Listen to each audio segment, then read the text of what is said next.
এই নাও তোমাদের গরম গরম কফি। এ কি, পায়েল কোথায় গেল?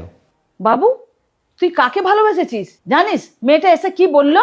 কি বললো, দেখুন আন্টি, আমি পবিত্রকে ভালোবাসি না, কিছু টাকার বিনিময়ে আমি শুধু প্রেমের নাটক করেছি।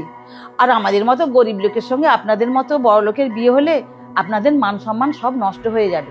আপনি এক কাজ করুন, আপনি আমাকে কিছু টাকা দিয়ে দিন, আর পবিত্রকে বলে দেবেন যে আমি টাকার বিনিময়ে আমি আমার ভালোবাসা বিক্রি করে দিয়েছি। আচ্ছা তুই বল, এরকম কেউ করে? আর এটাই ছিল আসল কারণ। পারলে তুমি তোমার মাকে জিজ্ঞাসা করে নিতে পারো। তুমি তো একবার আমাকে জানাতে পারতে। যেই দাদার জন্য আমি টাকাটা নিয়েছিলাম, সেই দাদাকেই আমি বাঁচাতে পারলাম না।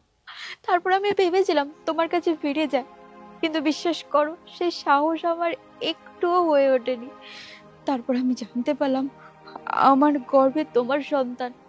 ভেবেছিলাম ফিরে যাব তোমার কাছে, কিন্তু তারপর শুনি তোমার বিয়ে হবে, তুমি নতুন জীবন শুরু করতে চলেছো। আমি আমি তোমার কাছে গিয়ে তোমাকে আবার আমার অন্ধকার জীবনে আনতে চাইনি, বিশ্বাস করো। সেই জন্য আমি তোমার কাছে যাইনি।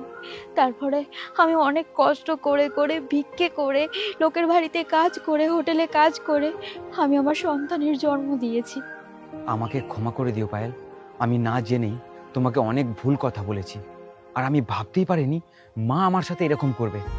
আমাকে ক্ষমা করে দিও। না না, এতে তোমার কোনো ভুল নেই, হয়তো আমার কপালেই সুখ লেখা নেই। যাই হোক, তুমি তোমার নতুন জীবন শুরু করেছো।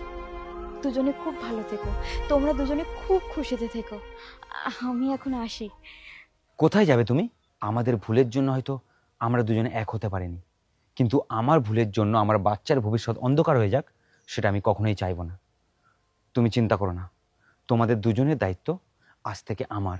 কি বলছো কি পবিত্র? আমি তোমার স্ত্রী, আর এইভাবে তুমি অন্য কোনো বাচ্চার দায়িত্ব নিতে পারো না। এটা অন্যের বাচ্চা নয় ঈশা, এটা আমার বাচ্চা। আমি জানি এটা তোমার মেনে নিতে খুব কষ্ট হবে, কিন্তু প্লিজ দয়া করে তুমি এটা মেনে নাও। অনেক দিন আগেই যে দায়িত্ব আমার পালন করার কর্তব্য ছিল, সেটা আজকে আমাকে করতে দাও। তুমি অন্তত এই বাচ্চাটার কথা একবার ভাবো। আমি তোমাকে কথা দিচ্ছি, ওরা আমাদের বাড়িতে যাবে না, আমি শুধু ওদের খরচাটুকু ওদের দেবো। দয়া করে তুমি রাজি হয়ে যাও। হ্যাঁ ঠিক আছে। পায়েল, আমি তোমাকে মাসে মাসে টাকা পাঠিয়ে দেবো, এইভাবে তোমাদের ভিক্ষা করতে হবে না। আর তুমি আমাদের মেয়েকে ভালো স্কুলে পড়াবে, ভালো করে মানুষ করবে।